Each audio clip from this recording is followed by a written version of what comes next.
Cześć, witajcie w kolejnym filmie.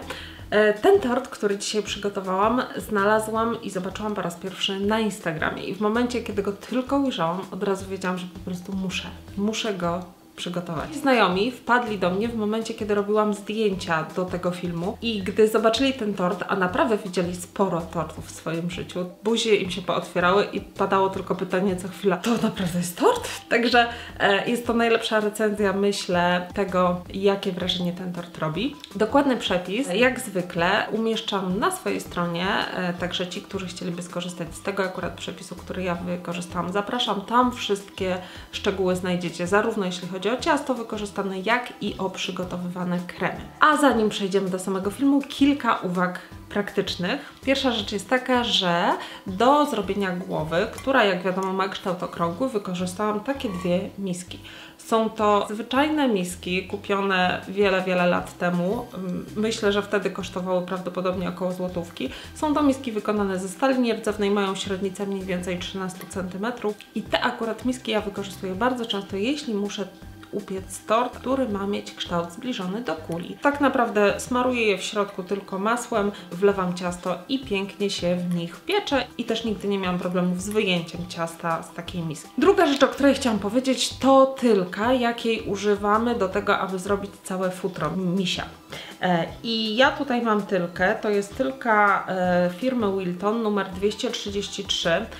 Ja pokazuję Wam i mówię o tylce akurat firmy Wilton, ponieważ Wilton ma wystandaryzowane te numerki i łatwo odnaleźć taką tylkę po numerku, ale tak naprawdę te tylki wiltonowskie są stosunkowo drogie, więc jeśli tylko udałoby Wam się znaleźć tańszy odpowiednik, jest to tylka do trawy, bardzo charakterystyczna. Często właśnie w opisach jest napisane, że jest to tylka do zrobienia trawy. Ona ma taki cały szereg malutkich otworków na końcach, więc wcale nie musi być to tylka akurat tej firmy. Jeśli znajdziecie jakikolwiek tańszy zamiennik, to też jak najbardziej można go użyć. Kolejna rzecz, którą chciałam Wam pokazać przy okazji tylek, jest bardzo dla mnie ważna. Mi się wydaje, że ja nie byłabym w stanie zrobić tego tortu bez tego małego plastikowego drobiazgu, a mianowicie jest to adapter do tylek.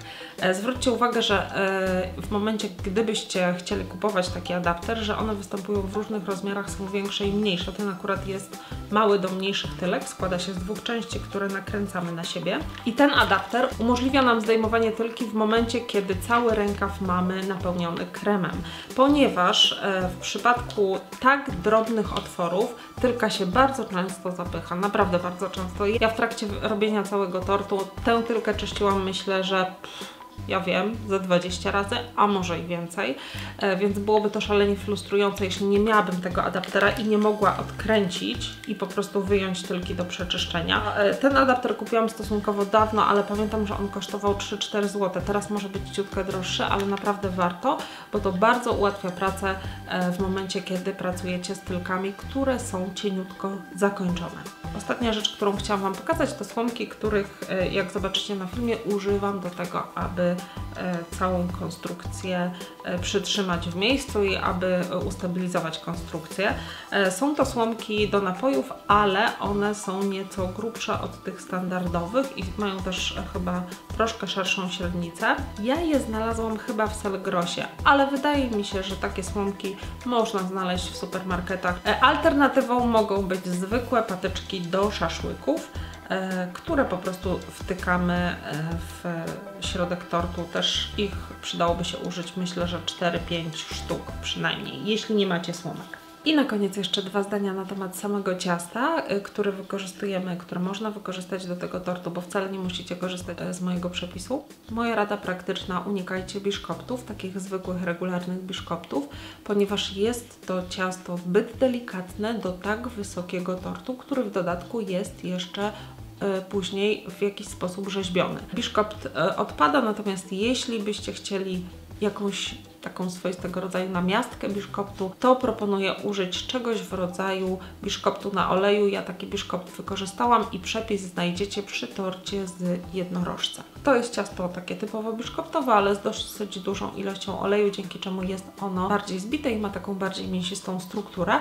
Można je nasączyć oczywiście i też w kwestii kremów unikajcie zdecydowanie bitej śmietany i serka mascarpone. Raczej postarajcie się wykorzystać kremy na bazie masła, na bazie czekolady, może to być czekoladowy ganache na przykład, ponieważ bita śmietana i mascarpone same, bez żadnych jakichś dodatków, są zbyt delikatne do tego, aby utrzymać tą wysokość i aby utrzymać całą konstrukcję tego tortu. To właściwie chyba są wszystkie rzeczy, które chciałam Wam powiedzieć, a teraz nie przedłużając, zapraszam już na film.